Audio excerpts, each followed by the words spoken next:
Hey everyone, welcome to Fast Talk, your source for the science of endurance performance. I'm your host, Chris Case. Now, I'm not going to pretend to know much about time trials. I've done one. I also did an hour record on the track, and that was fun. On the other hand, our main guests today are arguably the greatest athlete-coach duo in the history of time trials. Kristin Armstrong won 3 Olympic gold medals and 2 World Championship titles in her gilded career, and Jim Miller was her coach the entire time. The pair have a fascinating story about the way they dissected the discipline and dominated their competition. It wasn't necessarily the most traditional method, as you'll hear, but it was undoubtedly effective. Throughout our conversation, there are a host of fascinating and fruitful messages about how they looked at and broke down the race of truth. On a more practical note, we also hear from one of the greats on the men's side, Swain Tuft, as well as Sebastian Weber, who coached 4-time world champion Tony Martin during his illustrious career. Finally, we get some sage advice from tech guru Nick Legan about how to bring speed to time trials, even if you have a small budget.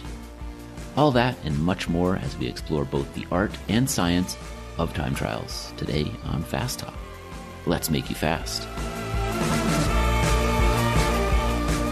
Hey there, listeners. I'm Ryan Kohler, head coach and physiologist of Fast Talk Laboratories. As part of my role, I spend time answering your questions on our forum. So, I'm excited to announce our new forum member level. Our new forum membership unlocks full access to the Fast Talk Labs forum at an affordable price. You'll get access to all our active topics like training concepts, physiology, workout lab, nutrition, races, rides, and runs, and more. So join the conversation. Sign up at fasttalklabs.com. Join our forum member level by March 14th, and you can try it out free for 2 weeks. Just use the discount code PODCAST during checkout. See you on the forum.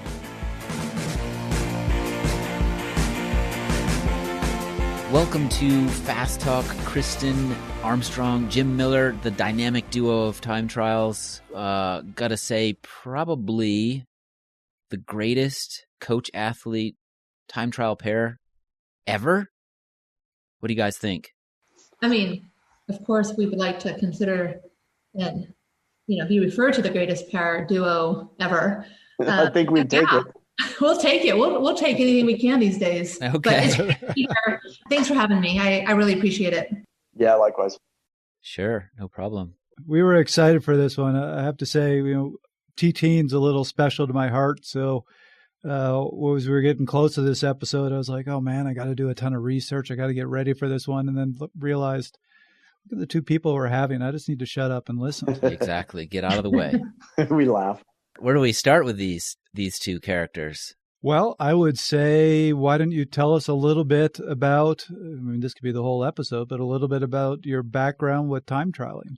I think I want to start off with this little snippet of a story because it's really where our relationship began. And a lot of people don't realize how long our relationship has been there. And though I've come in and out of the sport, had a couple of retirements, came back out. So the newer generation is like, what is happening? So back in 2002, I competed in the largest women's cycling race across the world. It was called the HP Women's Challenge. And I was just a local gal who was invited to be on this local, I call it a token invite team, where because we were local, we got asked to do the race. And I took all my vacation days.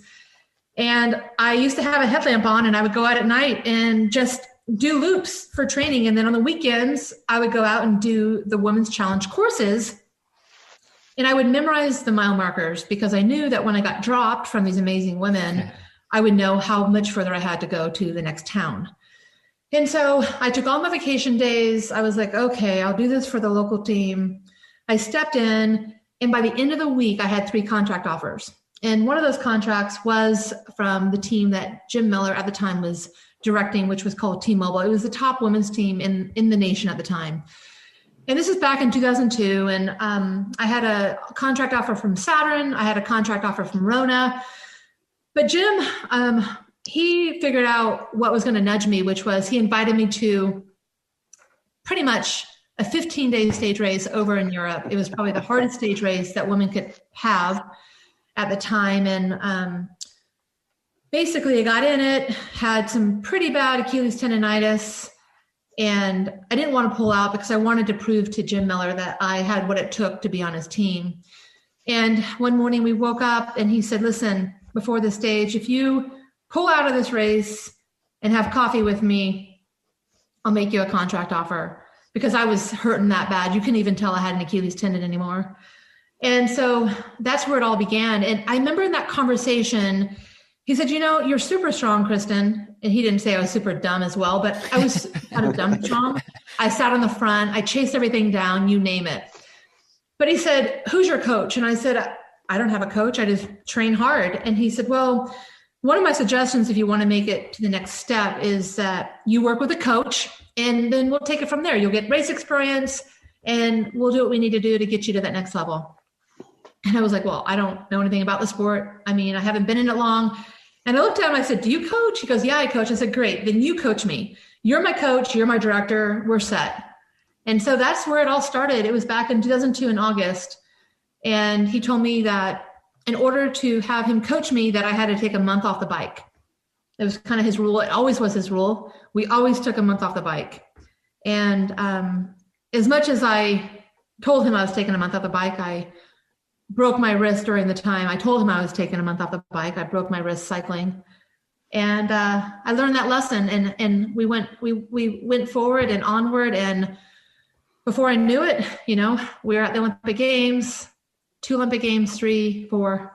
So yeah, it's been a long relationship, but honestly, that's how the coaching athlete relationship began. So Jim, as a fellow coach, I got to say that's about the easiest client acquisition I think I've ever heard. It wasn't that easy. The Saturn and Rona both, I think, came pretty hard. I was just lucky enough to win that negotiation. We will probably touch upon your history again and again and throughout this episode. The time trial became your thing, and you're both known for it now as a pair. Shall we dive into some specifics about time trialing? What broad starting place would you like to take when it comes to the best practices for time trial training? Jim, I'll throw it to you first. Yeah, it's such a big one. And this is going to go back to the conversation we had probably, it was getting close to being a year ago, about just building the engine, right? And I still come back to this. And this was really my original thought on building the engine, was around time trialing. And that anytime anybody ever had super form, they always time trial, right? You never saw somebody with super form and they didn't time trial. And so really early 2000 is really when I started figuring out that if you just build the engine and you get somebody on that super form, then they time trial no matter what. So that's probably where I start is just the build up to it, the development of the motor. And then then we get into the specialization of what the event itself may be. Training for time trialing, is it just get strong and then learn how to time trial? Or does your training need to be really tailored? I would say yes. People approach time trialing quite a bit different than we did. I think that was really the key to our success for a long time, is we approached it, I think, entirely different than most people were approaching it. The whole get strong, throw it into big gear, get low, get long, that whole idea was pretty standard, right? I mean, everybody's heard that. Anytime you start racing bikes, that's like the advice you get. And you end up in these really weird long positions that you have no leverage in and can't produce power. And we always approached it, I think, much different. And that first and foremost, without a threshold, you just can't time trial. So make the threshold big. And if you give up a little bit anaerobic capacity on that because you put so much effort into it, you get that back in spades over time in a time trial. Of course, if you're racing a pursuit, that's a different story. But if you're racing a time trial, then you get that back in spades. So for me, it's always the key marker for me is always threshold. But after threshold, then it's that ability to go back and forth over threshold and back and be able to recover quickly and maintain the power and maintain the speed. And Kristin, you know, it sounds like when you first started working with Jim, you might not have been a quote unquote beginner cyclist, but maybe your knowledge in some areas was of the beginner level. And I'm wondering if that's true, but also to extrapolate from there, taking us inside the methods that that you and Jim worked through to get you to the level that you got to when it came to the time trial. Yeah, I think that I was actually quite new to just cycling, to be honest with you. I came from a triathlon background and filled with injury. And I was a swimmer and a runner growing up and played soccer, but really the bike was quite new. I had an engine, which is you'll find a lot of women in the sport in America have this engine because they came from a collegiate sport or high school sports, and they come and they are like a beast on the bike. And then you're like, what do we do with this thing? Because maybe they can't turn left or right very well, or they're dangerous. And it's like, how do you take this engine and make something out of it? And I would agree with everything that Jim is saying, that we approach things just a little bit differently. I think that I was always amazed of how confident people were about how you do things. Like, this is how you train for time trialing. This is how you train for sprinting. Oh, and by the way, this is how your bike should look, and this is how you should be fit on it. And I am such a outlier kind of personality where I'm like, really? I'm going to go against this. Like, I always had this feeling of like doing things a little bit differently. But I would say that to add into what Jim is saying about training in threshold, that is 100% key. I mean, you have to get an athlete to that threshold and know that you're going to move that threshold dial for a while in those early years of an athlete in their development. But once you get an athlete through that development stages, 3 or 4 years down the road, now you're going to find that you're just trying to hit that threshold, every season, and then you're going to build upon that. But most importantly, I've coached a number of athletes throughout my career as well. And what I would say is one of the big differentiators is, how do you get an athlete to almost accept pain? How do you get an athlete to hurt? And you're thinking, well, that's crazy. I mean, no, honestly, being able to turn yourself inside out on your own is something that is almost a bit of an art. I think that you can ask an athlete, did you give everything you had? And they're like, yeah. And I'm like, well, how did you know? Did you fall off the bike? I mean, how do you know you gave everything you had? And so a lot of the athletes that I've worked with, I talk a lot about what does digging deep mean, and how do you get to the point of pain, and what do you do when you feel pain? And so I think that there's this other element on top of threshold and time trialing, because quite often I would have teammates who were great teammates of mine, and we would be doing a team time trial together. And they were one of the strongest team time trialists that you had on the team. And they would say, gosh, why can't I take this to the individual time trial? What is wrong with me? I'm like, well, there's nothing wrong with you. It's a matter of how can you push yourself? So to me, it's super intriguing. I think that there's a mental side, but also there's a physical side. Some athletes have cues to know or to tell them that they've gone super deep. I think Chloe Dygert, for example, talks about, doesn't she call her like a head in the garbage can type effort? Like, basically, I will puke at the end of this. I know I will puke. And that's that tells me I gave it what I needed to that day. Other people won't get to that point. Yeah. Mouth puke is the mouth rinse of champions. You just actually made our producer throw up in her mouth by saying that, Jim. Well, I'm really glad you brought that up, because that was something I was going to raise. I remember a very experienced top level time trialist saying he always had somebody waiting at the finish line, because if it was a good time trial, he would basically fall over if there wasn't somebody there to catch him at the end of the finish line. And I know from my own experience, back when I thought I was a decent time trialist, I would start out there would be a level of pain that I would go, oh my God, I couldn't handle another 2 minutes of this, and then make myself do another 50 minutes of that level of pain. And when I stopped being a good time trialist, it was nothing to do with strength. I just wasn't willing to hurt like that. That's it. Yep. With Kristin, I'll say there's those mental cues, but we used to always laugh during time trial week. If it was a big time trial, World Championships, Olympics, something of significance. For her, it wasn't just the time trial day, it was the time trial week. And from about 7 days out into the time trial, she was absolutely unbearable to be around for everybody. And for me, I at least recognized that was how she mentally prepared to go to this place, right? It hurts. It's uncomfortable. They call it endurance for a reason, because you have to endure it. And it took her 5-7 days to mentally prepare to do this.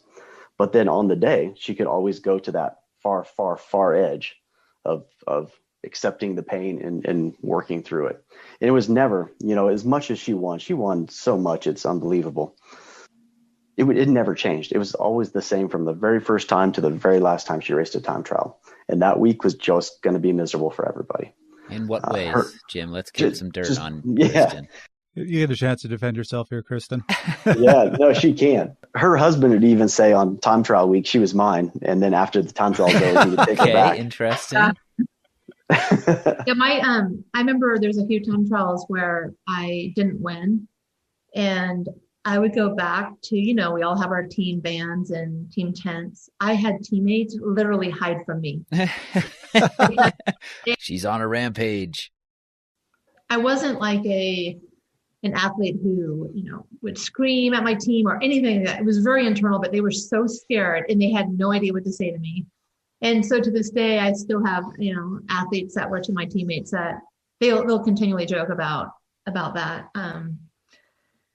Yeah. And, I think that the preparation that Jim is speaking of there is a mind preparation that you go through. And it's not like I have it on my calendar and I say, oh, hey, yeah, on Monday, the 12th, I'm going to start my time trial mental preparation.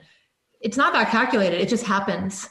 And your mind goes in this funk, you go into this focus mode, and it is unbearable. I mean, my husband and Jim were pretty much, we think about when we hear, people hiring psychologists, I'm like, my husband and Jim were my psychologists. I didn't need a psychologist.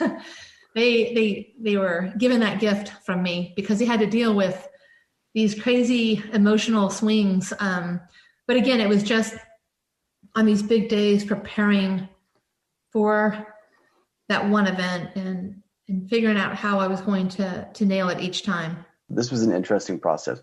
You could see other people be super relaxed and have a good time, laugh. But on time trial day, they would start getting in that mindset or start zeroing in on what they had to do. But it was always funny because I would look at her competitors and see them start going through this on the day of. And when we would show up to the race on the day of, it was super simple. Show up, get changed, get on the trainer, same warm up, straight to the start ramp, same discussion basically, and then straight in the car and we did our thing. And literally we had this feeling of on race day, all that preparation had come together and the stress was over. Now it was just time to execute, is where you can see on other people's faces that on race day, the stress showed up.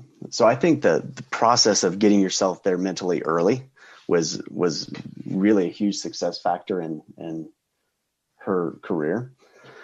As uncomfortable it was for everybody around her, and it was really, she wasn't grumpy to everybody. It was really her husband and myself. But that goes with the territory, right? And probably the media. Yeah, maybe. But if you're gonna play in this arena, that comes with the territory. So you have to manage and deal with it, and you just know it's part of the process, and it is what it is. But then come race day, it always paid off. So, can you actually take us inside this process, Kristin? How did you practice this in training? Yeah, again, there's so many unique pieces to how I train versus textbook. Some of the questions that you all sent over and that I knew we were going to discuss today,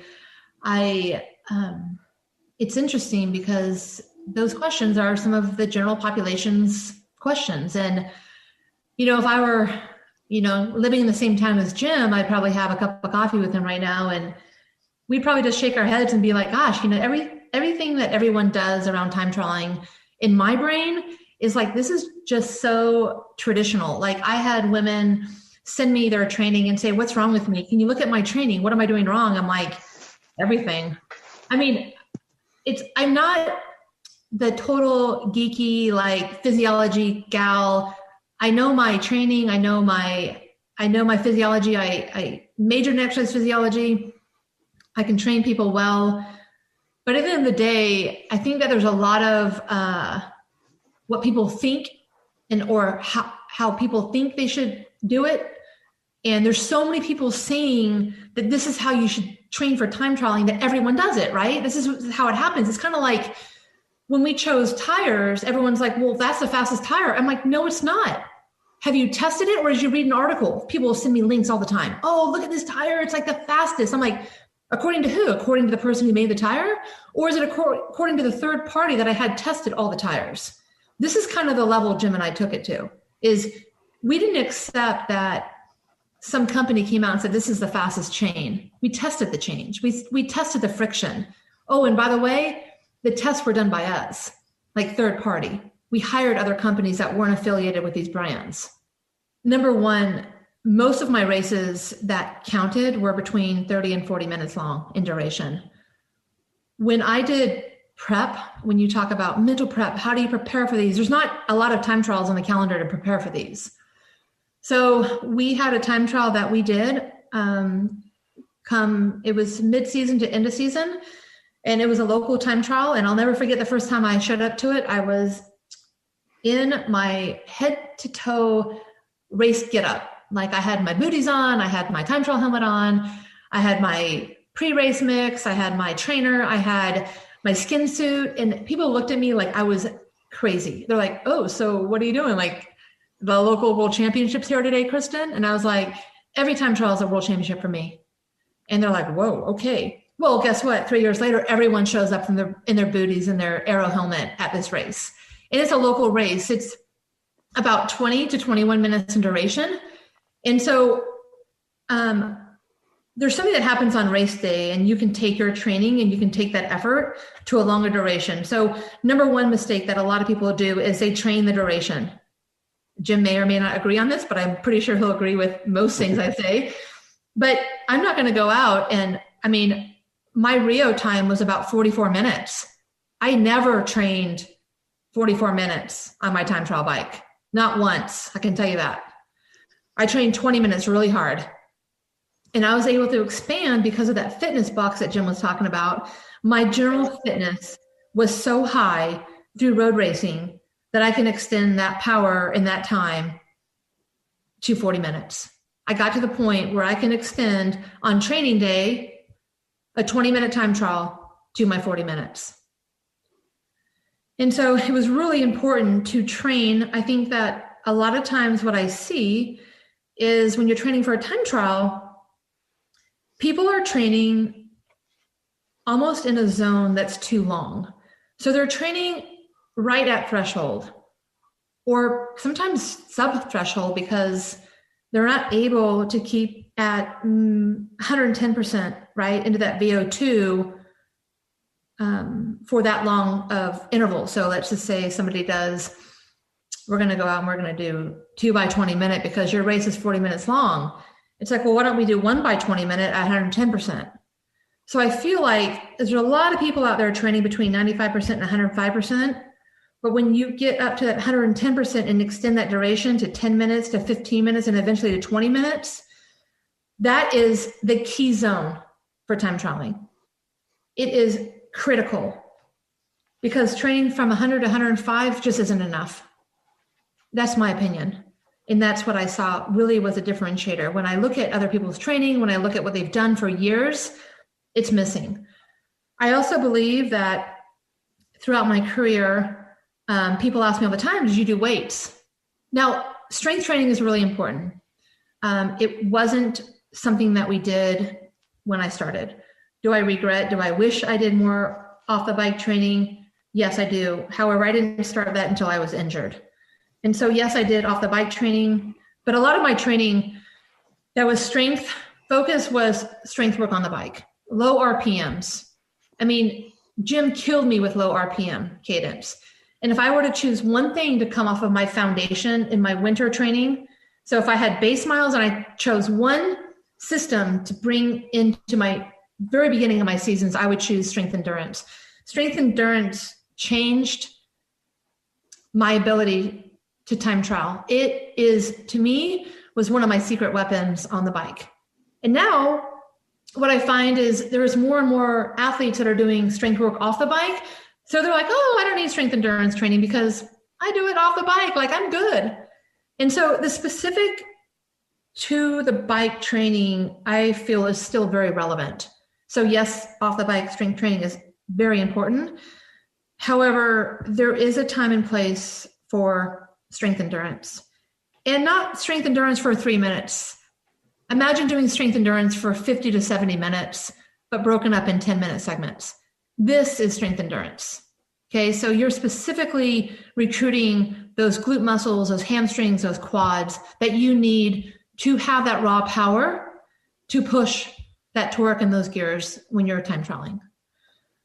So to me, that above threshold, getting into that VO2, truly into that VO2 zone and that strength endurance, I can tell you the physical side of training, I would say that those were two critical pieces to my success. I had a mentor a long time ago who was a multi-time national time trial champion. So a good time trialer, obviously nowhere close to your level, but a very good time trialer. And yeah, we're talking about Canada here, right? No, U.S. Oh, U.S. Yep. So, yeah. I had to get it in. I had to race Swain Tough every weekend. That was not easy. Yeah, he's pretty good. He's pretty good. So here's my thing. Like, I was never a great time trialer, but I used to go and do these 40Ks against Swain, finish like 50 seconds to a minute down on him and just like not be able to talk the rest of the day. I was so upset about that. Now I'm like, if I could finish within a minute. Yeah, exactly. So I was getting ready for my very first 40K time trial ever. And so I asked this gentleman, it's like, all I'd ever done was this 18K loop that we did every Thursday night. And I said, what's the difference between an 18K and a 40K time trial? And he just looks at me and goes, how easy it is to get out of bed in the morning or the next morning. Yeah, it's like, no, I mean, in terms of pacing, he goes, yeah, I pace 40K the same as an 18K. It just hurts a lot more. And Kristin, it sounds like that's kind of what you're saying. Don't go and practice the 44 minute or the 40K. It's do that shorter, learn that intensity, and then on race day, just learn how to extend that. Yeah, time trialing is all about speed. And if you don't know what speed feels like, it's not going to the front and chasing the next group down. That's like setting pace on the front and bridging. That's not time trialing. And if an athlete's having a hard time trying to figure out what is speed, like what's true time trial speed, what's it feel like? Because how do you ever get that experience of what it feels like? And people will say, oh, in the road race, I had to get in the front. I had a time trial. Like, I had a time trial. So I had to dig so deep to like bridge that gap. I'm like, you weren't time trialing. So you put them behind a motor and you show them what time trialing is. You bring them up 50K an hour, right? You show them over 50K an hour what that feels like. Because that's speed. And until you understand and feel speed, you don't even understand what getting up to speed is. One of my other favorite questions, and I think it was one of the questions that you had as well, is, how do you pace yourself?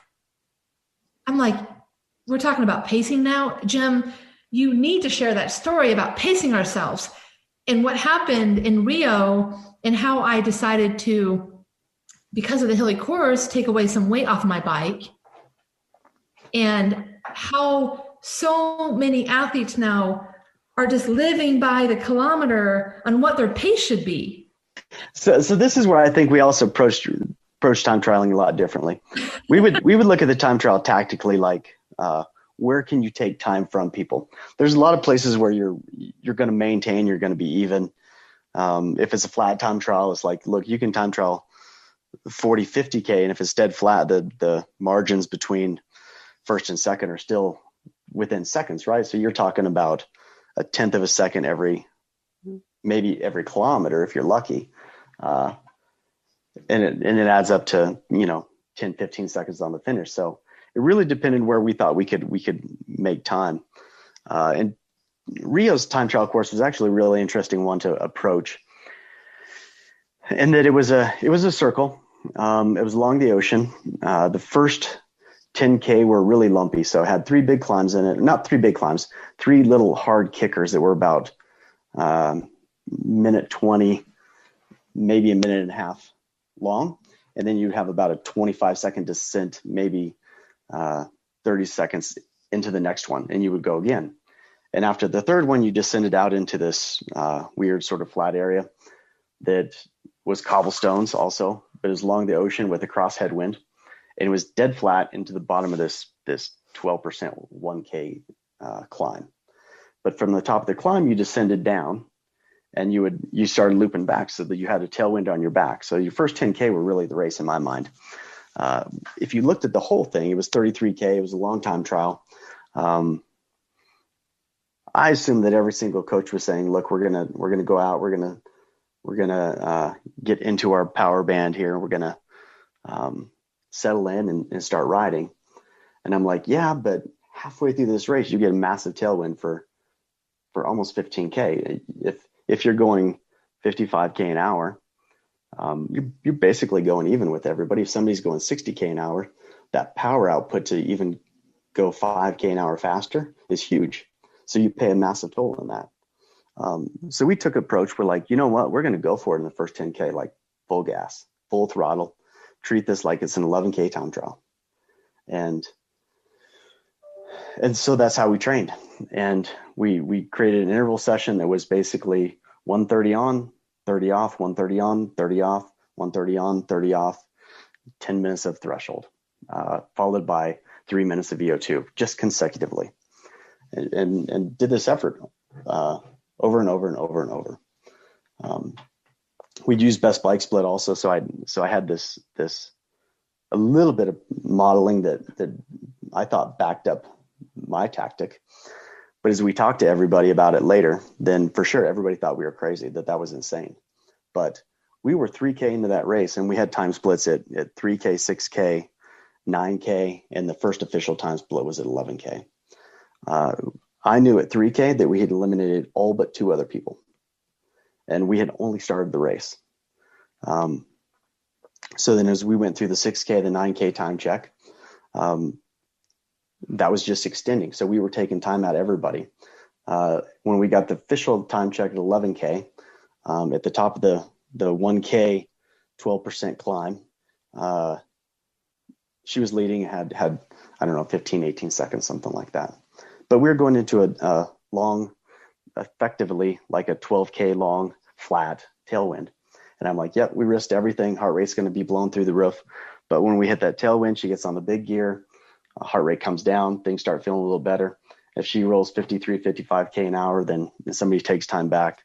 Big deal, because they had to fight like hell to get that time back. And then we had a 2K, 2.5K climb towards the end of that. And I'm like, if they take the time back, they're going to give it all back to us plus more on that climb. We're just going to take it. We're going to take time plus. So that was our tactic, and we trained for that tactic, and we went to that tactic. I actually had a guy in Colorado checking best bike split and checking weather stations for me all the way up to the start of the race. And every 15 minutes, he would send me a text and say, all good. And all I wanted to know was that there was still a tailwind on the backside of the course. If the wind had changed, then we've changed tactic immediately. But this guy was just saying, yep, same wind, same wind, same wind, same wind. So that's how we approached it, and that's how we trained for it, and that's how we raced it. If you were to look at a power file and you would say this was a 33K TT, you'd be like, that was an insane first 11K. But that was all the time. It was 18 seconds. It was all the time you could earn in that race. And after that, it was impossible to earn. So that's how we paced, and that's how we approached it and thought about it, rather than parking it in your threshold power band and riding for the next 33 minutes. Sebastian Weber, the founder of Inside, has coached some of the best time trialists in the world and knows a lot about how to pace to get the most out of your legs. Let's hear some of his thoughts before we dive into the subject with Kristin and Jim. So time trialing. I really just have two questions for you, and take your time with the answers. But the first one is, how do you recommend athletes pace a time trial? Is it just try to hit that steady flat wattage, or there's some recent research saying that actually you do better if you do more of a J-shaped curve approach? What's your feeling about it? Where you get the most speed for the power that you can invest. I mean, that's what you need to do. You need to understand, for my aerodynamics, for my body weight, for whatsoever, where do I get back the most speed for the power that I can invest? So for a straightforward zero wind time trial, which is entirely flat, it's the same conversion, so to speak, from power to speed and for the entire race. But then, for example, if you have an uphill and you go slower, aerodynamic drag is less important, and then you get more speed usually for the, or not usually, but you get more speed for the power that you invest. This means that on a climb, you would normally overpace. In the downhill, you would, I don't know if this term even exists, but you would underpace, so to speak, right? You would take it easier. This is dictated by two things. This is dictated by, okay, how long is the uphill section? Is there really downhill, or maybe it's flat and it's later downhill or never downhill, whatever the course is, right? So that's a question. And then there's the question, if maybe in the downhill, can you pedal at all? Can't you pedal? Is this maybe alternating between whatever acceleration out of switchbacks and, coasting? It's a question of your metabolism, because some people can overpace more and recover faster, and other people can, some guys can overpace for a long time, but not a lot. And then other riders are more punchy. I can tell you some stories. I'm happy to share some stories how we did it in the last 10 years. But I can't give you this recipe, so to speak. Like not this one general answer, because it really depends on the rider and on the parcours. I'm pure aerobic metabolism. My VLA max sucks. I go over threshold just a little bit, and I'm toast. So, for example, you had Svein Tuft, right? You said. Yep. When Bert Grubsch became world champion ahead of Svein Tuft, 2008, right? 2008 was the first time we really, really analyzed, basically started to simulate TT parcours at high rock. That's what we're doing. Simulate TT parcours and combining the simulation of the physical part with the physiological part. And so Bert Grubsch, VLA max 0.3, maximum power output in a sprint, 750 watts with 80 kilograms. You know what I'm saying, right? Yep. Like when he gets out of the saddle, you unclip, right? So the parcours there was, more like rolling hills. So even for a guy with almost 80 kilograms, he could use it and overpace a little bit. So he couldn't overpace a lot, but the good thing is the climb was not super long, so was not super short, right? So in the longer climbs, obviously you can overpace a lot, because otherwise you would blow up, right? And then the descent, the downhill sections were not that steep, technical, super fast. You would still pedal, so that obviously suited him. So it was more like a mild overpacing, so to speak. But then again, it depends. If you have a shorter ramp, you overpace more, and you have to understand how long is the downhill to have enough time to recover. So that was more like rolling, mild overpacing, but really knowing the sections when to overpace, because it was in the last part of the TT, right? The TT was like 52 minutes, and the uphill, downhill, the more technical parts were more like in the last 15 minutes. That was really, really important. And then for another example, it must be in 2013 or something, there was a TT in the Tour de France where Joaquim Rodriguez became second or third, which for Rodriguez was, I think, the best TT result he ever had, because he's not this TT guy, right? The good thing there was it was a lot of small kickers, like very short ones, like 200-meter ramps or something, or maybe out of downhill or something. And Rodriguez is kind of that, snappy, explosive kind of rider. obviously he was concentrating in general on the climbing part and tried to gain a lot of time there. And this is where the majority of the time gap or the majority of this good result came from. So for him, there were these, in the downhills, there were these like kickers, like small reps. And then for him, the part besides the main part of the time he gained, or the main part of his good result was from a long climb or 2 long climbs or whatever it was. He gained a lot of time by really, hammering over those kickers, like really understanding that full sprint over the ramps and then recovery in between. Like even if he would only coast, because the speed in the downhill was so high that adding more power in the downhill was not really important, right? And then in the sprint, to go really into the detail in the sprint, you would use a lot of creatine phosphate, and this is recovered very fast if you don't. They're kind of, trying to make a complete picture here, so to speak. The tactic that Jim just shared, we approached every race with a different tactic. So I remember in 2015 when I made a comeback, I hadn't raced since London, and basically we ended up at nationals, and the tactic at nationals was 2 laps. And this tactic this time around was, these girls haven't seen you race for several years. And our goal is on lap 1 is we're going to mentally get in their heads. You are going to go out as hard as you can for lap 1, and you're just going to hang on for dear life and lap 2 and hope we're just going to pray you make it. But we think that people will get time checks because it's an exact 2 laps, that at lap 1, when they're seeing that they're down by 20 seconds, they're going to freak out because they hadn't seen me for years. And so it worked. I won. I mean, that's just how Jim and I approach time trialing. We can do whatever we want, however we wanted. And it wasn't like, we're going to go out at this steady pace and we're going to keep time trialing. I mean, in Rio, my bike, when my bike got weighed, it was at the minimum. We always pride ourselves on the minimum weight, 15 pounds. And I can to this day tell you that there wasn't another bike out there besides mine that was under 17 pounds. Mine was at 15. The last minute we made a really hard call and we took another half pound off. I didn't race with a power meter in Rio. Taking the power meter off, which is crazy for Team TT, right? Everybody's like, no way. But the power is not your only gauge of effort because you have speed. And at least for me in the car, I never had the power. So I always only had speed. So I would know that if she was riding in a tailwind at 53, 55K, I'm like, that's as good as we can do right now. And so you don't push. Into that headwind section that we were talking about, if she's at 43, 45K, she's probably doing max effort. So you don't push. There was just a lot of things to do it. And this is probably, I think, my favorite thing about time trialing is it's so mental, and you can play. This is where sports psychology is like king, and you can play these games with maybe sometimes it's just yourself, but most of the time it's with everybody else. And Trevor, think about when you're time trialing, all the crap that's going through your head, right? I mean, your head's constantly trying to talk you out of this effort.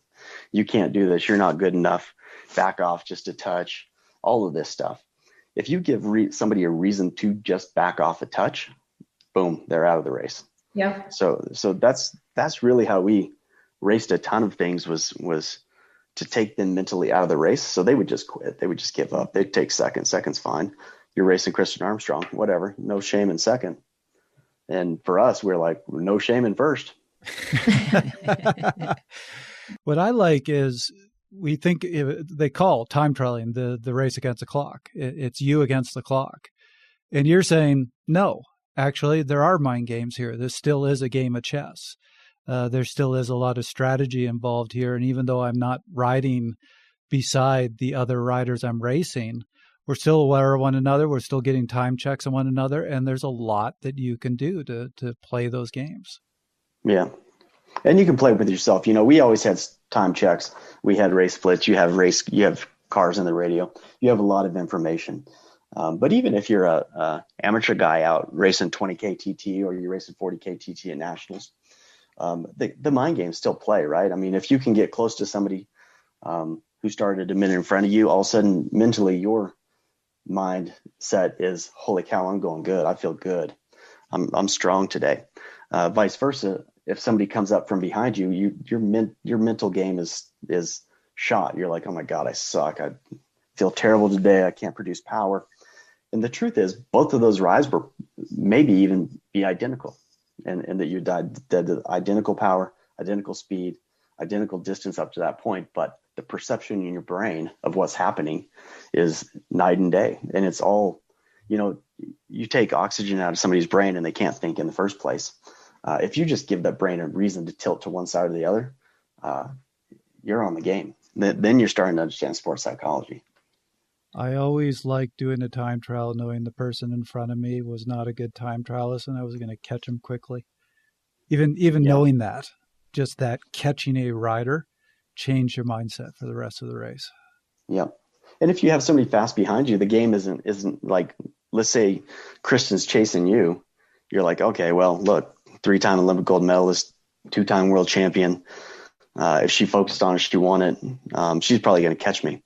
But the game isn't, she's going to catch me. The game is, I'm going to go as far as I can till she catches me. I'm going to make her catch me. And all of a sudden in your brain, you're like going minute to minute, light pull to light pull, or power pull to power pull. And all of a sudden you've got 18 minutes down the road before Kristin catches you. And that becomes a pretty good time trial. So I think you really have to think about how you play these games, time trialing, and how you tilt your brain to that favorable side of I'm going pretty well. Let's take a step back here, because we are talking to the dynamic duo. And it's very clear that you have you had and have perhaps an unorthodox way of thinking about certain things. You had resources that other people don't necessarily have, but to our amateur listeners out there, it sounds like your advice to them would be, don't listen to the traditional thing. The traditional thing is traditional because it's been written about again and again, or it's been practiced again and again. It doesn't necessarily make it right. So be a little bit skeptical, scrutinize decisions. And then the second thing that I'm hearing is, if you want to do really well at a time trial, look at the course, look at the bike, look at your pacing strategy every time with fresh eyes. Is that a good summary of the 2 points that I'm hearing that would apply to anybody listening to this show? Yeah, I'd agree with that. I would say listen to what people have to say, because they're going to tell you what they're doing. And then you can do something different maybe, or you can trust them. Yeah. Yeah. Then you know what they're basically thinking. And I think this is actually really human nature. If you give somebody a chance to talk, they talk. If you just listen and they're willing to talk, they'll just keep talking, and you'll ultimately get what you need out of them and hear what you want to hear and have an idea of what they're thinking and how they're going to race. So I think, I'm relatively quiet by nature anyways, and listen first before I talk, but I listen more because people will tell you things that they didn't want to tell you. And you're kind of a spy is what you're saying, Jim. Yeah. Not just stand there. I'm unassuming. The mellow CIA agent. Yes. And just let you talk. But yeah, that's it. Look at every race, look at every course, look at every parameter, and determine if there's something there for you to gain. And if there is, then you gain it. And it's 2 seconds on this section. It's 2 seconds on that section. It's 4 seconds on that section. And now all of a sudden you have a 6-second lead. I think, even with Kristin, one of the things that was probably so underestimated in her time trialing was her technical ability to ride the bike. And we started this when she was really young, in the sport anyways. And that was like, every corner we're going to take 1 second out of somebody. And that's just by going through the corner fast, braking less, not braking, just sending it, taking a chance. But every time you come out 1 bike length ahead, that's 1 second. If you have 20 corners in a time trial, we're starting the race with a 20-second advantage. And that's literally how we looked at it. And in order to get there, then she had to ride her bike and learn to corner and learn to be aggressive. But she'd probably tell you all the time in the car when we would come to corners, I would always be yelling the radio, no brakes, no brakes, no brakes. And she wouldn't brake. And, occasionally she crashed. There's more than a couple times that we jumped out and had to pick her up. But for the most part, over a course of 20 years, she became so good technically that it was a huge advantage. And for anybody listening out there, you could take that wonderful and simple philosophy and apply it in a lot of different types of bike racing. I mean, cyclocross is another great example. Not to go on too far of a tangent, but if there's 37 corners in that cyclocross race, and you can take even a half a second out of somebody in each of them, then there you go. There's a win. Well, I mean, it's no different than, it doesn't matter what you're going after in life. Most often people are training traditionally and they're saying, I'm going to do my best. I'm going to show up to this race. I signed up. I have a number. I'm going to do my best. And if I'm strong, I'm going to do well. But the way our mentality is everybody is training. What are we going to do differently that other people aren't? And quite often people don't want to work on skills because it's not a good workout.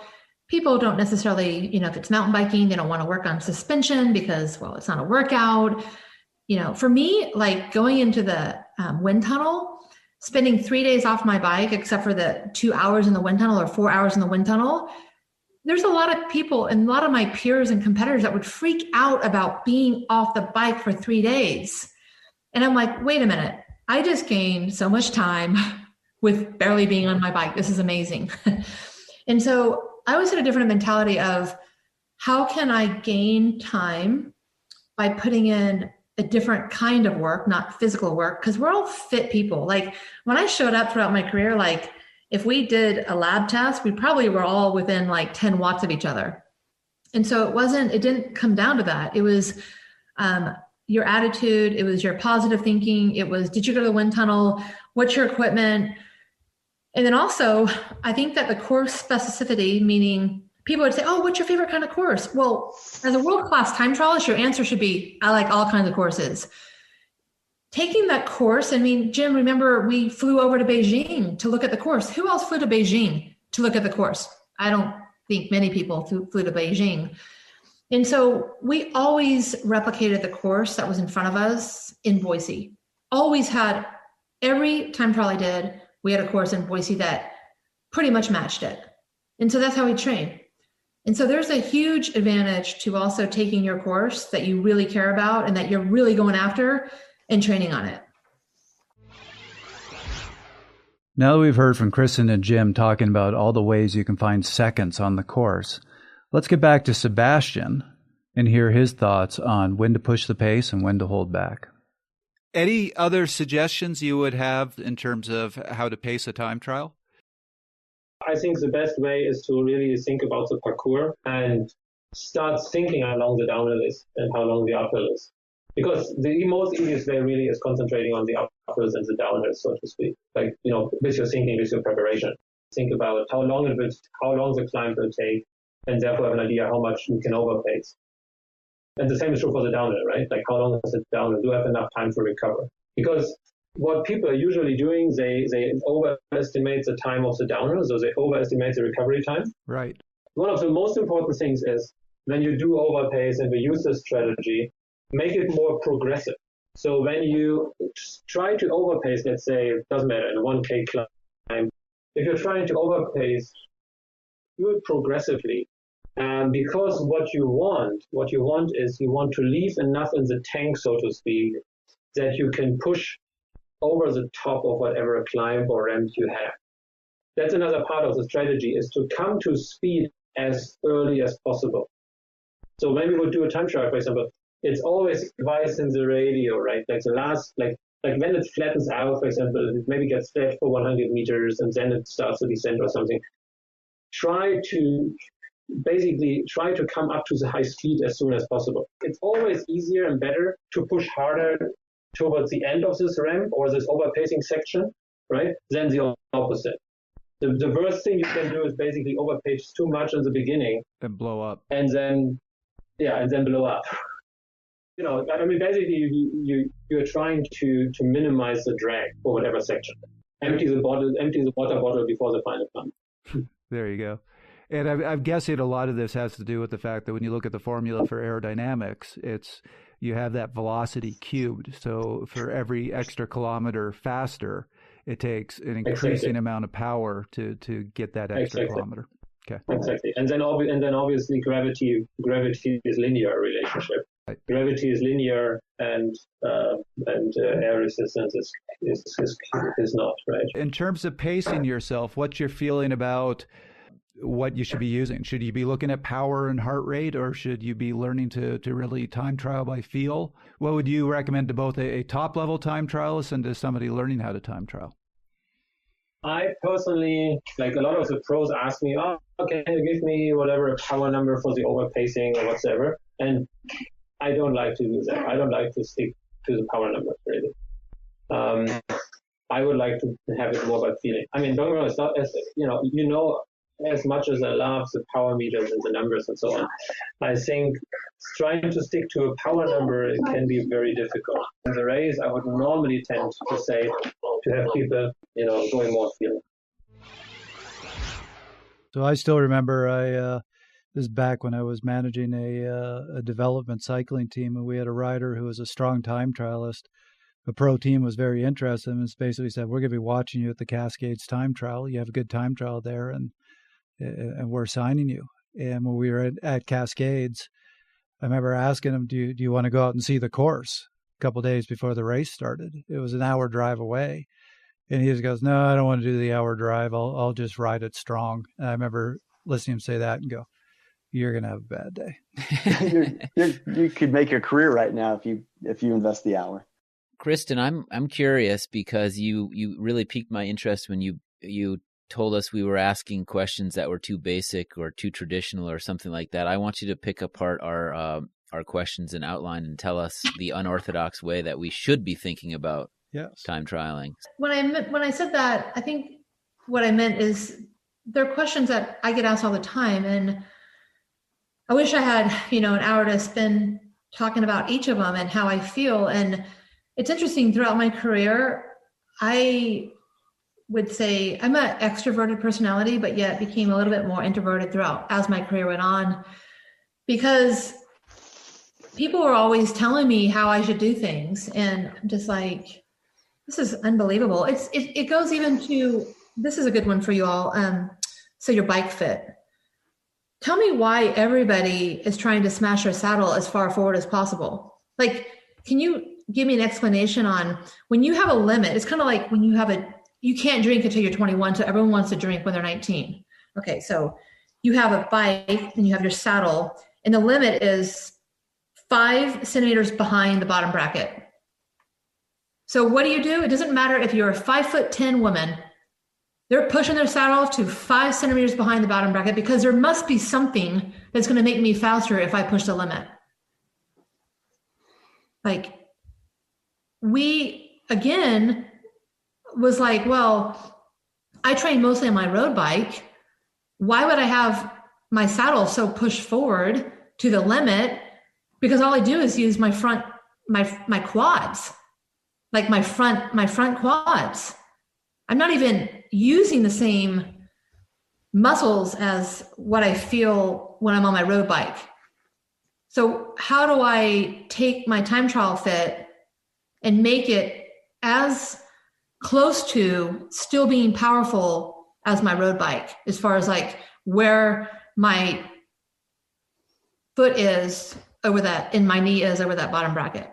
Yes, this is an interesting one. So Beijing time trial for Beijing Olympics was effectively, what was it, 10K, 10, 12K climb? Was that right, Kristin? Maybe 5? Pretty much, like straight uphill. Straight uphill.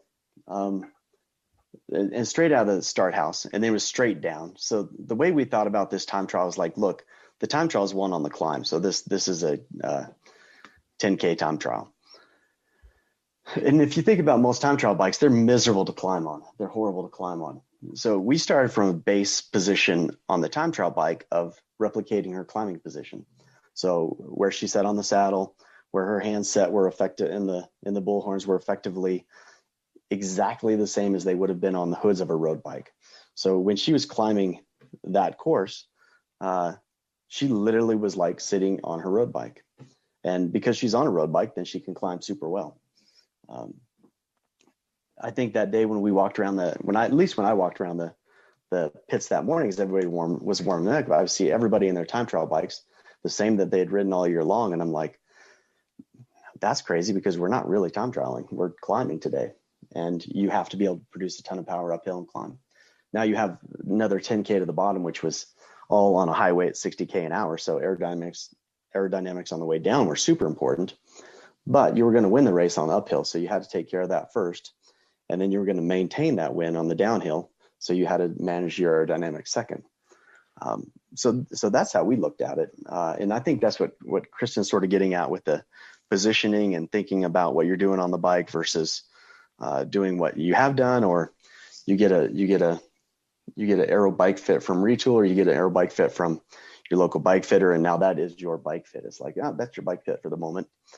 But if the course demands dictate we do something different, then we'll do something different. I would even change a little bit my saddle height, because on a flat course, I am obviously, when you climb and you're out in the hoods, your bottom's going to scoot back a little bit, so that knee extension is going to be greater. So if I kept my most powerful position on the flats, if I kept that saddle height, when I started climbing, it was like I was towing down. So I had to lower that saddle. If I had a hilly course, I lowered the saddle just a little bit so that I could climb and maximize my time. Quite often, take a course like the Tour of Gila, where it's super hilly, you have to be in and out.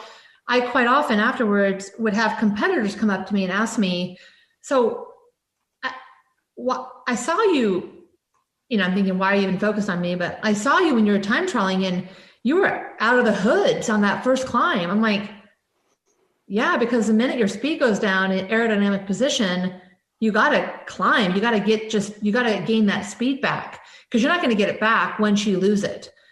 And so it was just a little bit, always doing what I felt most powerful at all times. And it was different each and every time. And in Beijing and Rio, we focused on the weight of my bike. So even my husband replaced all the screws on my bike with titanium screws. In London, the course was flat. And so we were more focused on aerodynamics versus how much my bike weighed. So London, there's a picture that if you Google London images, it always pops up. And it's the ugliest time trial position in my mind. And when I see it, I cringe. I'm just like, oh my God, somebody's going to judge me for this position. But it was this really long extended position. And the backside of this course had like a 3% decline. And so you were going to go really, really fast. You're going to be on a big gear and you're going to go really, really fast. The faster you go, the more important aerodynamics are. So we had this secondary position on that bike that she would reach out almost over the extensions. And her husband's an engineer, so you have to give him credit for this. It's a lot of this stuff. He built this little bar across the two extensions, so she could get out over in front of the extensions and get really, really long. But when you see the picture, it looks horrible. But when we tested it, it was like, how we ended up in this position was when you were at 55 to 60K an hour, her aerodynamic drag was like ridiculous. So it's like, wow, if she and say Judith are going 55, 60K an hour, her aerodynamics are 200 or 300 grams better than Judith Arndt's, because we've got this long, stupid, ugly, extended look. It's not that. I'm looking at it right now, Jim. It's not it's that bad. terrible. But it was wicked fast. So it's like, okay, yep, this is what we're doing, and this is how we're going to do it. But yeah, whenever I see that photo, I'm just always like, oh Lord. But it was fast. So Yeah. Yeah. And I think that sort of wraps up, a lot of like what you were asking earlier about how we'd approach time trialing. And we really would like just tear apart a course and think about any single way we could get even a second or 2 seconds or 6 seconds. And if you had a long -3 degree grade and you were going to go 55K an hour and it was 6K long, and I'm like, man, if we could take 3 seconds out of that section each K, we took 18 seconds. That would be huge. That wins the race. So we always did that. We were always looking for opportunities to just get a couple seconds out of you. Former Velo News tech editor, coach, and now Shimano road brand manager Nick Legan knows a lot about time trialing gear. Let's hear what he has to say. Yeah, so improving your time trial is always a matter of how much do you need to spend, how much time is it going to take. So let's just talk through, what you can do for free, what you could do, let's say, for a $500 price range, and what you could do if the sky's the limit. So what's great about these is that they build upon one another. Everyone can do the free stuff and get a little bit faster. And I'll bet that most of your listeners could probably benefit from some of these. So the first thing I'll say as a former mechanic is wash your bike, degrease your drivetrain really well. Make sure you're getting all the junk out of your cassette, your derailleur jockey pulleys. And then above all, really get that chain really, really clean. There are some great processes online you can do that's essentially like a homemade ultrasonic cleaner where you use a series of ball jars or glass jars, I should say, and solvent to really, really strip that chain down. And then when you reapply a lube, it's the fastest chain you could have. So there is maybe some minimal cost there if you need to buy solvent, things like that.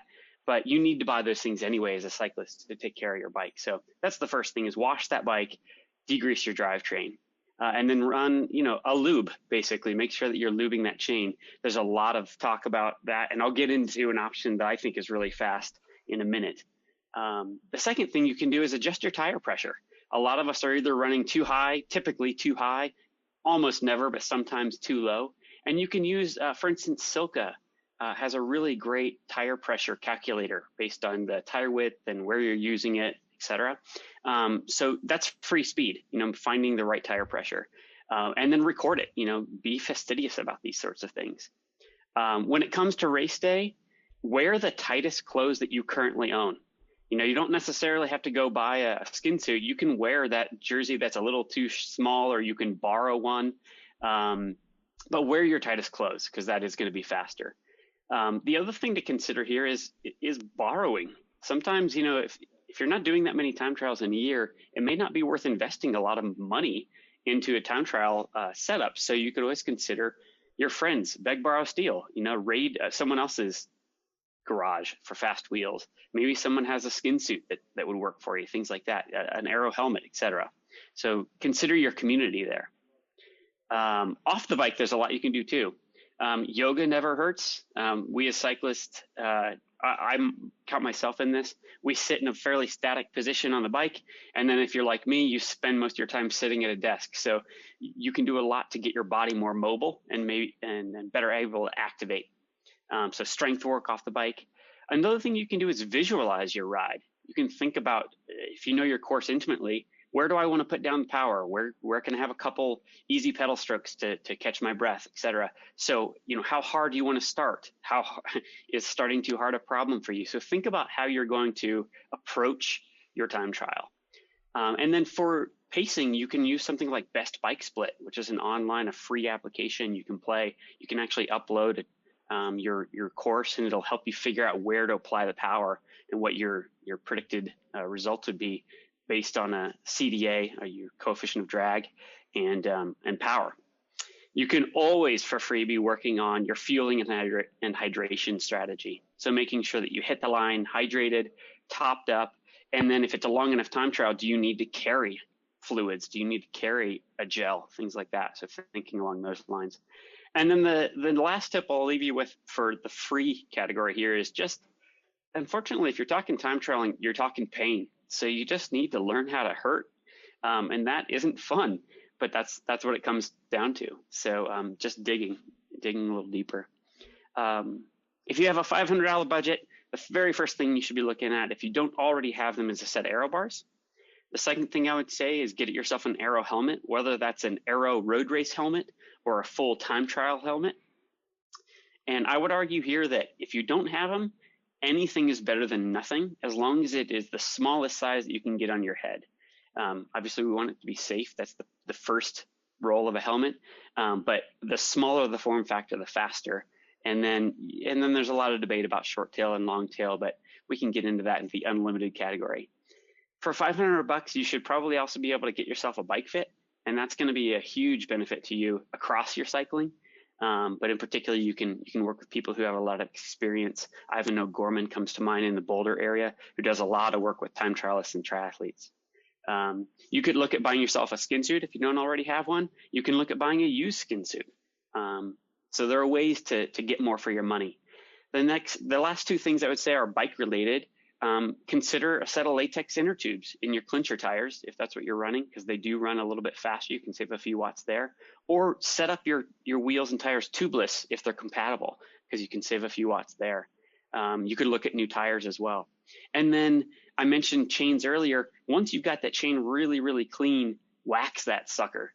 So I personally have the crock pot set up at my house, and it's great. And it actually becomes a nice way to just keep your bike running really well. And it happens to be a super fast option as well. So check into that online. There's a lot of resources there.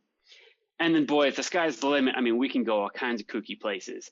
But first thing I would say is you can look at a new bike, but do it based on a bike fit with someone who's really experienced in the time trial or triathlon world. You could pony up and go to a wind tunnel or a velodrome and have some position and aerodynamicist kind of consulting you in making decisions about your position, gear that you're going to use. Aero Coach is an example of a company out of the UK that does testing like this. But you can go to a wind tunnel and book time, and they'll help you make decisions about what gear is going to be fastest specifically for you. And that's the real beauty of those personalized sessions. Obviously, with that new bike and with that wind tunnel testing, you can look at wheels, disc wheels. You know, it's not like you get a lot of use out of a rear disc wheel day to day, but for a time trial, it's almost always the fastest option for the rear. And then figuring out what's going to be a good option or a couple options for you on the front wheel. I got to plug coaching. It never hurts. You're going to hear from Jim Miller on this podcast, but working with a really good coach on specific workouts to get you faster, to boost that FTP, and to help you learn how to hurt is going to be a really good thing. You can always go, for instance, we're lucky here in Boulder area to have CU. You can do some metabolic testing, some physiological testing to help hone in on what your personal attributes are and how to maximize those. And then you can look at things like really out in the weeds, like custom skin suits, custom made aero bar extensions. You could go into altitude training. You can do all sorts of things. I mean, the wonderful kooky world of cycling gets even kookier when you get into time trialing. But part of the reason is that the beauty of time trialing is that you can control so many of the variables. The course is X distance, and you're going to try to cover it in as fast as time as you can. And so you can control all those things that I just enumerated, whether it's your bike, what you're wearing, your training, your nutrition, your mental space. So that's the beauty of it is no matter how long you do it, you can kind of keep refining. So I hope those tips were helpful. Thanks so much for having me on the podcast. So the overall that I'm hearing from both of you, and I'm going to throw this at you, and then you can tell me, boy, you heard this wrong, or I'm interested in your reaction. But I think of time trialing as the sport of subtleties. I mean, you watch a time trial on TV, and all you do is just see these athletes down in this aero position looking like they're going really hard. And really the only thing you might notice is some things coming out of their mouth. That's about it. And when you talk about time trialing, you can say, like, take that hill a little harder, go a little harder into that headwind. You're not talking go from 300 watts to 600 watts. You're talking go from 300 watts to 330 watts. So there's all these subtleties that are really easy to miss, which I think leads a lot of athletes to think, push my seat forward, drop my handlebars as far down as they can go, and then just stare at my power the whole time and put out the biggest power I can. What I'm hearing from both of you is there are all these subtleties that make a little, a couple seconds here, a couple seconds there, and you need to be thinking about all those, but you don't necessarily see them. No, you don't. That's the unfortunate thing about time trialing. I think if you're in the time trial and you're part of the time trial, it's the most beautiful thing. If you're watching it on TV or on the side of the road, it's pretty dull. Famous saying I used to always say was, I don't care where they put the time trial. The same ones win the time trial regardless. I just hope it's someplace pretty. Because it gives the rest of us something to look at. But yeah, the subtleties are huge. Kristin, all the time in the car, all the time I'd ask her if she could give me 2 more RPMs. And it was just like, it was constant. Like, can you give me 2 more RPMs? And then you see the cadence come up. And it seems like such an insignificant thing, 2 RPMs. But next time you're on the trainer and you're on Zwift and you're riding, lift your RPMs by 2 RPMs and see what happens to the power. It goes way up. And if you can hold that for 1 minute, it's like you just went 3 seconds faster in that kilometer. And really, like, for her at the end of time trials, that's what I was always asking for, is like a couple more RPMs. And if you can get her to do a couple more RPMs for this K, then you push on the next K, and then you push on the third K. And now you've just gone through those 3 Ks 6 seconds faster than you would have just by lifting 2 RPMs. Maybe, that might be oversimplifying, but it's really the truth. Just a little bit of change can elicit a huge difference in outcomes. And also realizing when you're in a time trial, the different moments. So to recognize that if you go out of the gate and you have an expectation of holding X amount of power for 30 minutes, and the first 7 minutes, you are 10 watts off of that X amount of power. How do you bring yourself back to telling yourself that this is okay? Because you need to accept that maybe in the first 7 minutes, you were 10 watts down, but your competitor may be 10 watts down in 20 minutes in.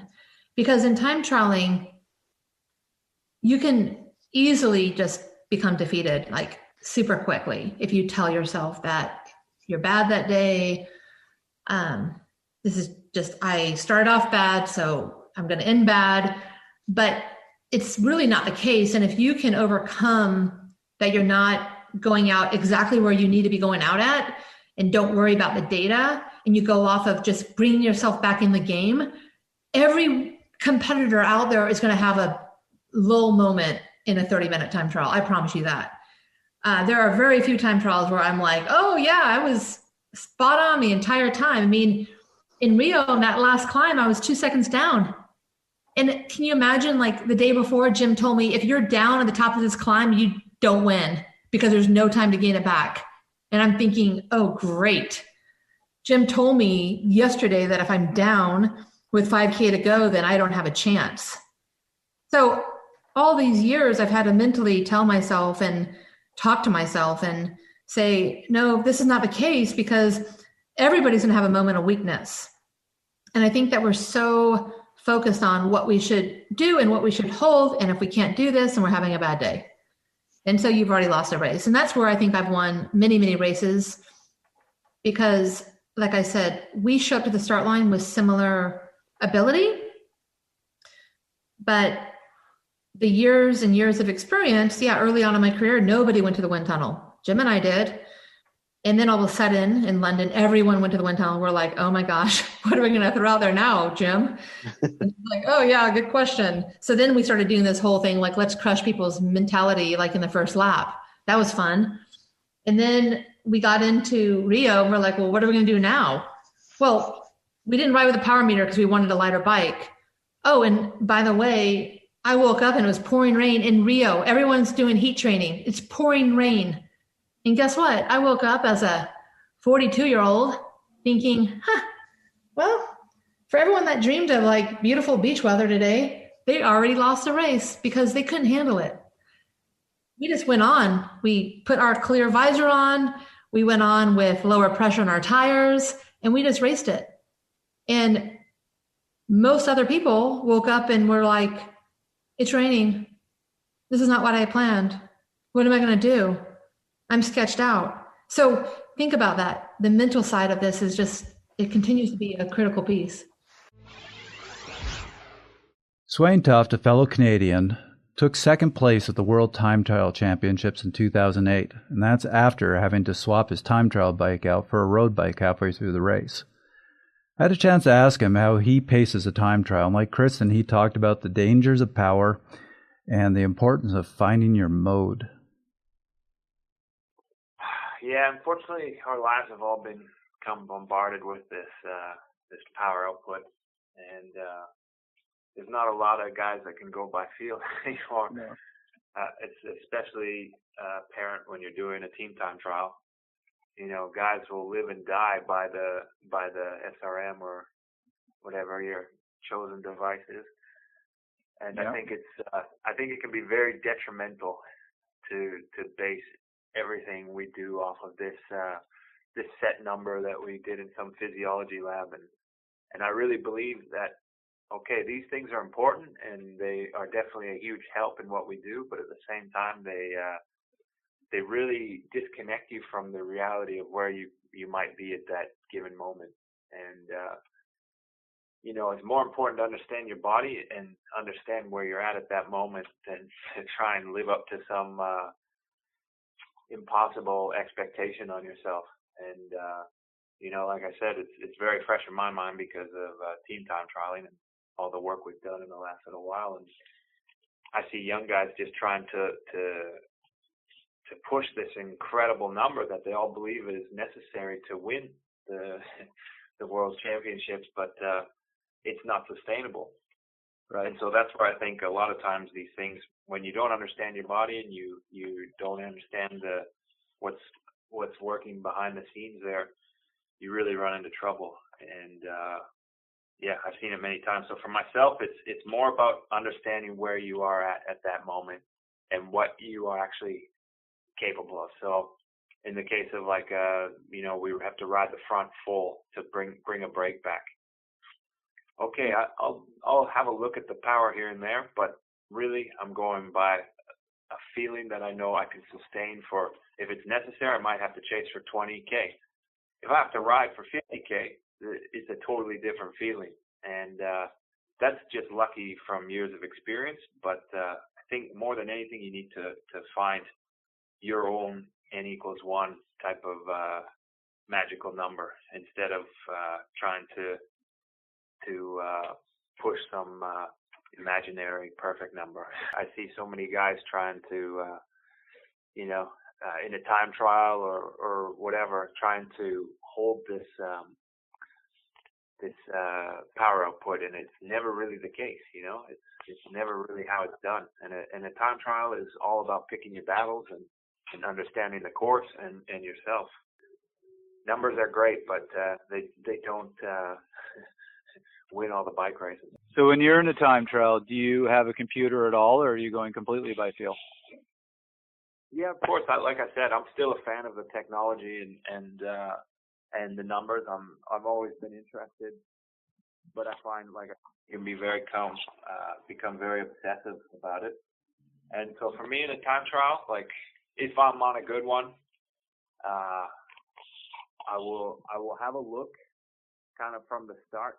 I'm always careful to make sure I'm not like punching way above my own limit.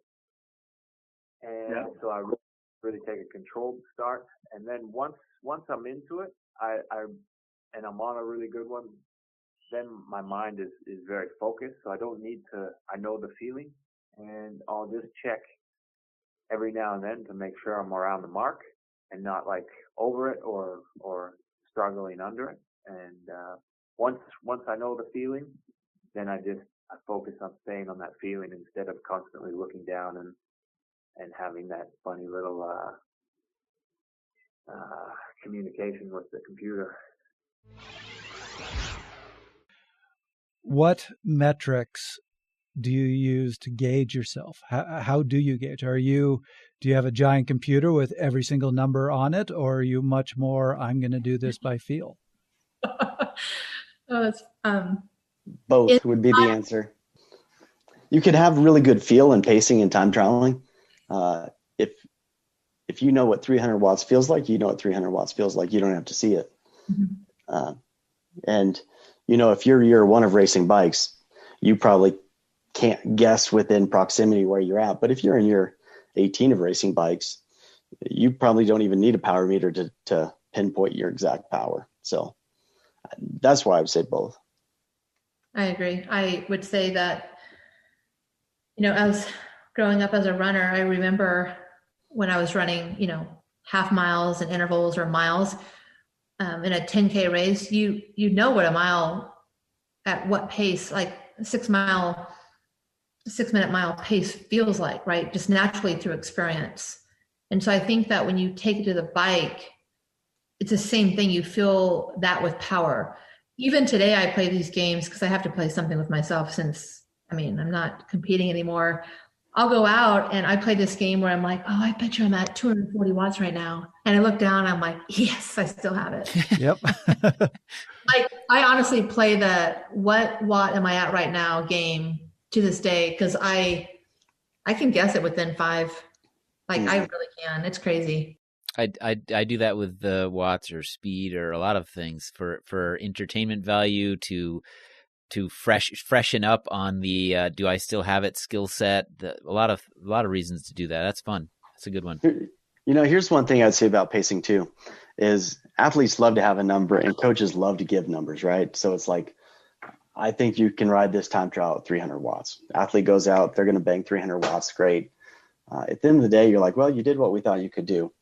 But I think when you're time trialing, you don't want to put the limiter on. You don't want to throw a governor out there and say, when we get to 300, we're stopping. I'm like, well, what if you're on a good day and you can ride 310 today? I'm like, I'll take 310.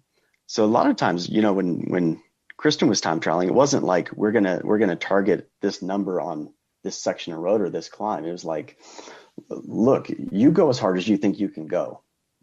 If I think it's excessive, I'm going to say something from the car. If I don't think it's enough, I'm going to say something. But for the most part, you're in control. If you feel like you can do more, you do more.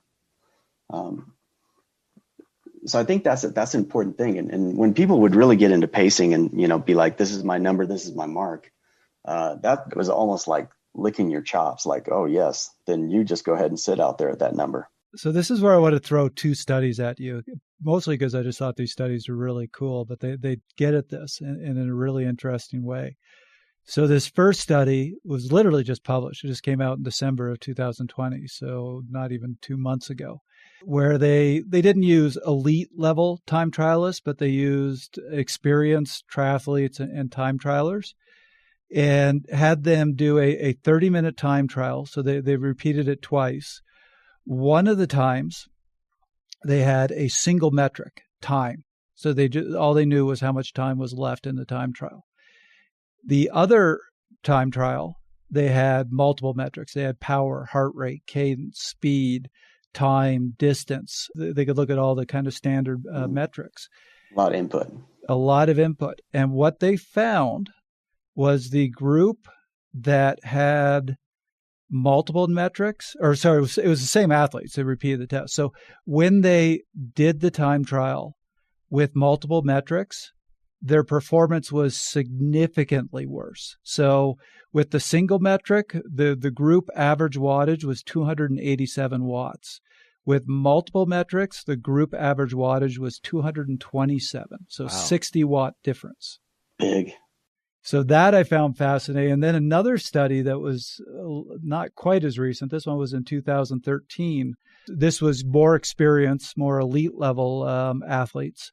They had them do a self-paced time trial, and then they would repeat the time trial where they would have them try to average the self-paced, they couldn't see anything. The second one, they could see their wattage, and the goal was to average the same wattage that they did in the self-paced. and 9 of the 15 cyclists failed to complete the TT when they tried to average the same wattage that they were able to do when they were just self-pacing. Yeah, that's the mental side of it. That's the game you're playing in your head. So certainly these studies are pointing towards more data is not necessarily better. So I wanted to see how both of you felt about this. I would agree. Look, at the end of the day, the goal is to go as fast as you can. And sometimes it is what it is. And if you can only go so hard on a climb, you can only go so hard. That's what it is. So yeah, for sure. The power meter never is a governor. It should never limit you. It is a good gauge. It's kind of like an RPM in a car sometimes. You're redlining. That's a bad thing. But if you're under the red line, sometimes it just doesn't tell you enough of the story. Data for myself is much more important in training.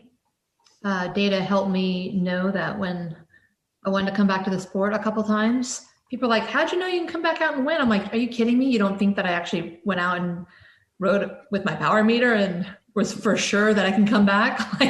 And so I think that the data that I have and that I've, had on Training Peaks for years and years, it's like my diary. Data matters. But on race day, it's just basically throwing all that out and just being ready to hurt as much as you can and following through with that tactic. And so, when we talk about data, I threw some of my data points and collection away. I don't like to be, of course, controlled. So I'll never forget when I was climbing up Oak Glen years ago and I looked down at my heart rate and I saw a number I'd never seen before. And I pretty much got dropped in the last 2 kilometers because I was so freaked out that I was like, I can't ever wear a heart rate monitor again. It was so scary. So I've never been a huge, I do collect data, but I don't collect 6 different points on data. I collect just a couple things and I go with it. And the mentality part, I just keep going back to that because even when you work with athletes that are, getting data from this device, that device, this device, how do you not wake up and question yourself of how you're feeling? I tried just to go with it. And there was definitely some phone calls, Jim knows, halfway through my workout, either telling him that I suck or he sucks, one of those, depending on the day. And so maybe data when I woke up would have been great to go off of, but I always was willing to just go out there and take the risk and try to go as hard as I could that day, depending on whatever he had posted for me. I will say the one thing I always personally loved about time trials, same thing. I love having all the records. I don't like looking at the data during the time trial myself, but I always got excited about seeing the data because you could do things in a time trial that you could never do in training. Mm-hmm. Oh, for sure. Yeah, over the years, my time trial bike, because I had, years and years of experience riding my time trial bike, the final years of my career, I would say that I would ride my time trial bike on my Thursday night time trials and on race day. And I wouldn't ride my time trial bike much in between. Because my time trial bike became I used to call it my machine, where when I got on it, I just was roaring to go. I mean, Jim could never tell me to get on my time trial bike and go easy today. It just didn't connect. I'm I don't get on my time trial bike to go easy. It's not what I do. So I made it something that was a very special moment. When I got on my time trial bike, I was going to go hard. It's a race car. Yeah, it's I always treated my time trial bike. I didn't go for long rides on my time trial bike or train easy. It was I'm either doing an interval session that's specific to a race or training, doing a local race, or I'm racing big time, but it wasn't a cruisy kind of thing. Cause it was just such a special thing. I can't even control myself on a time trial bike. My time trial bike just hangs.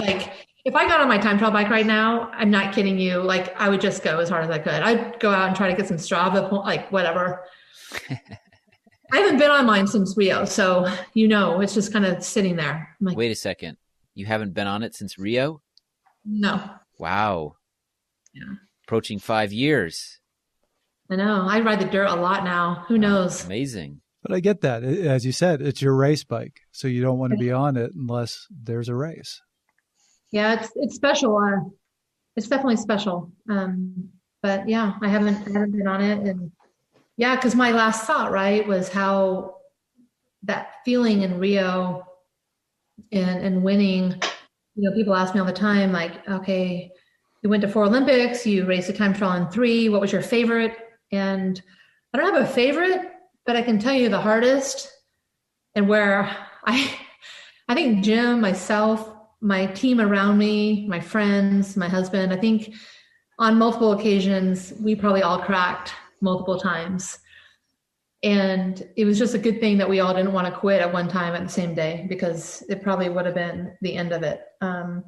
It was the hardest, most challenging, probably goal that I have ever endured for many, many reasons. But it was crazy comeback. And, then obviously getting back to London with Jim and my husband having a bet behind my back while I was 9 months pregnant that I needed to go race again. Jim coming out and coaching me as just having a baby. I mean, Jim has now experience of bringing a athlete back from motherhood all the way to coaching someone that's over 40 years old. So twice. I think in London, somebody said that she was the oldest gold medal Olympic winner. Maybe, I think it was ever. I don't know, but something like that. Yeah, but I literally remember thinking to myself, I'm like, oh, had I known that, I wouldn't even try to talk her into this. Right. And then we did in Rio again at 4 years later. I've got a idea for you, Jim. She hasn't touched the time trial bike in 5 years, or almost 5 years. Once she touches it, she's going to have all this pent up energy towards it. I think you got one more comeback, get her on the track for an hour record attempt. Oh yeah. Multiple discussions around that before. Oh, really? Okay. Well, the reason that's been on my mind is because I'm sitting here talking to people that have scrutinized this particular niche of cycling and done extremely, extremely well at it. And Trevor's done a lot of time trials, but I'm sitting over here thinking, I did that one time trial once, and it was an hour record. And that's the only time I've really ever been, and you wouldn't even call it a TT bike, track bike, but yeah. So that's why I've been. I remember right though. You went pretty well, right? Sure. 46K. Yeah. And it was outdoors, correct? It was outdoors. Valley. It was on Boulder Valley, tight little track. No experience on a track bike, no experience as a time trialist. You got to understand that what I was helping on the coaching side, this was the conversation. He's like, well, I want to make an attempt at this. I'm like, okay, so what's your experience on the track? Never been on a track. Okay, what are we doing this? 4 weeks. How much do you remember about riding a TT bike? I've never been on a TT bike. And I'm just kind of checking these things off going, well, this is going to be fun. And it as was. As a coach, that's perfect because you have a very low bar. You're like, we're going to be successful no matter what. Yeah. But there was a certain point where I'm like, if you just don't shoot off of the edge of the track and land in the parking lot on the other side, this was a good hour attempt. Right. And the other reason that came to my mind was the fact that the head unit that was placed under my saddle got inadvertently turned off before the attempt. So I actually got no data that day to know if I rode my brains out or if I did a terrible job. You did a good one. 46K is legit. That is. But yeah, no, that part was fun for me because I had to write the whole part of the article analyzing his performance. When he comes back and he's like, yeah, we got to deliver this article in about 5 days. And I lost all the data. We have a data point, distance. I went this far. That's it. Tell me how I did it. Yeah. It's funny. I remember reading that story and I don't remember that there wasn't any data in that story. I remember the discussions about all the technology that you guys incorporated. And my memory of that story was actually very technically savvy. Yeah, I mean, all that stuff up front that we did to test me and figure some stuff out and model it through, the online apps and plug in these data points, FTP and CDA and all that sort of stuff, and spits out a number. This is how far you should go today. Yep. Yep. As I remember, we did right before we did a 30-minute test run. And I think we went, okay, that's our data. Enough about me. I really have to ask you this, somebody who's had this sort of experience, when you got that gold at Rio, was it just pure joy, or was there some of that disappointment and letdown now that a goal that had been consumed your life for so long was behind you? Or was it a mix of both? To be honest with you, Rio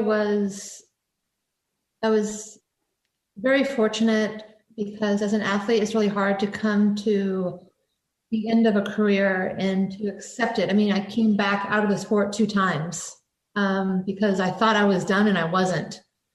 And I always say that when you're an athlete competing most of your life, you have to be the one that says, I retire, I'm finished.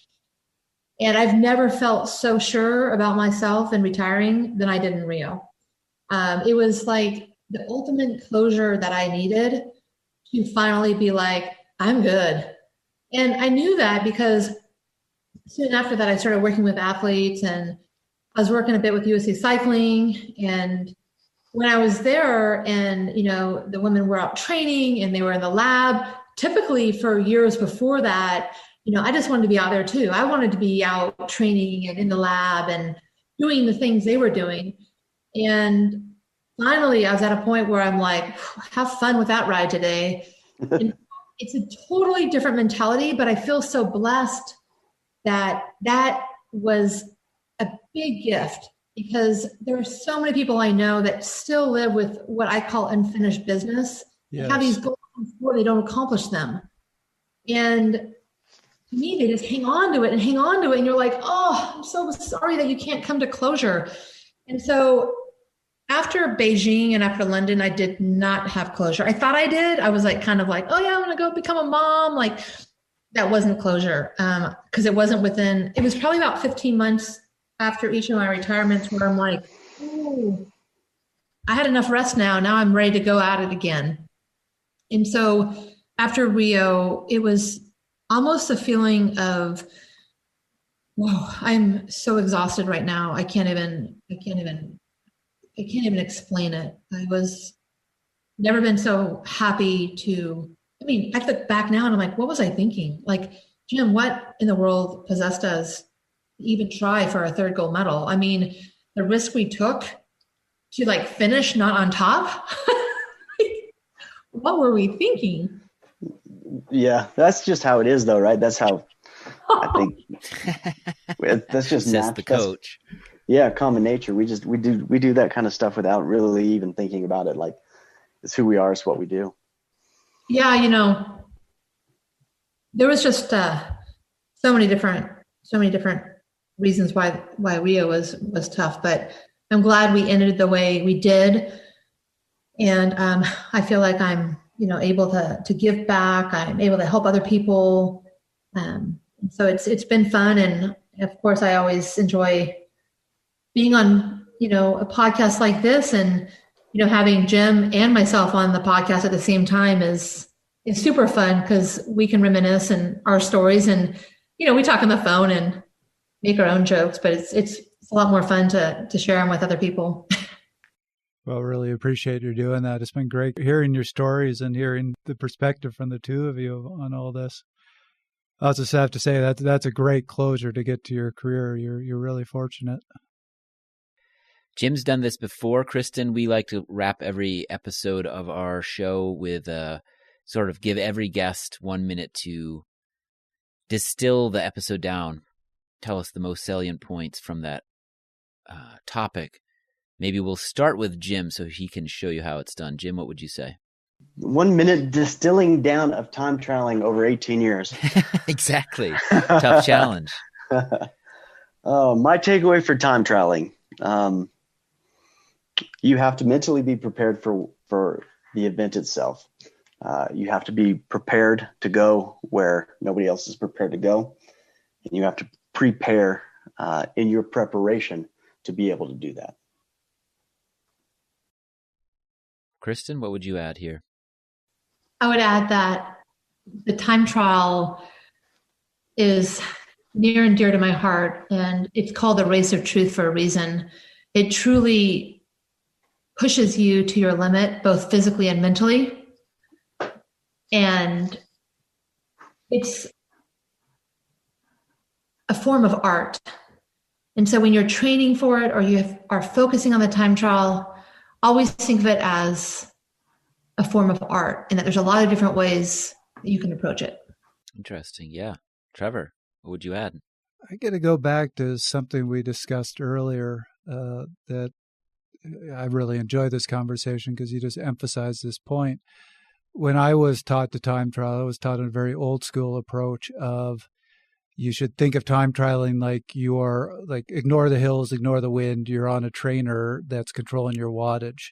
And the best time trial is where it just looks like you were sitting on that trainer for 40K or whatever it was. And really, I think I was taught wrong. This is a sport of subtleties. So it might look like that from the outside, that you're just sitting there at a steady pace hurting. But it is a sport of subtleties. There are a lot of subtleties, and they make a really big difference, and you have to pay attention to every single one. You've heard about how inexperienced I am at this discipline, but I would just reiterate some of the things that came out from this episode, which is to take that skeptical might not be the right word, but skeptical viewpoint on things and really question why you're doing it. Look for the seconds here and there. Because that can be, I mean, it is the race of truth, but it can also come down to be the race of seconds. So finding it in a corner or finding it in a tailwind section, those things are potentially the difference between winning and losing. Gold medal and silver medal, or plastic trophy and no plastic trophy, depending on what level you're racing at. So I like that. I really like hearing that. Let's look at this from a different angle, or every angle, and applying that honestly, not just to time trialing, to a lot of aspects of cycling in general. I think that's a great perspective. Well, thank you, Jim and Kristin. It's been a real pleasure today to have you on Fast Talk. Thanks again. Always a pleasure to be on. Oh, great to have you on. Thank you so much. Thank you. That was another episode of Fast Talk. Subscribe to Fast Talk wherever you prefer to find your favorite podcasts, and be sure to leave us a rating and a review. The thoughts and opinions expressed on Fast Talk are those of the individual. As always, we love your feedback. Join the conversation at forums.fasttalklabs.com to discuss each and every episode.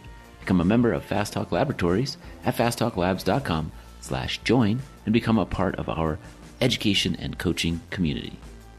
For Kristin Armstrong, Jim Miller, Swain Tuft, Sebastian Weber, Nick Legan, and Trevor Connor, I'm Chris Case. Thanks for listening.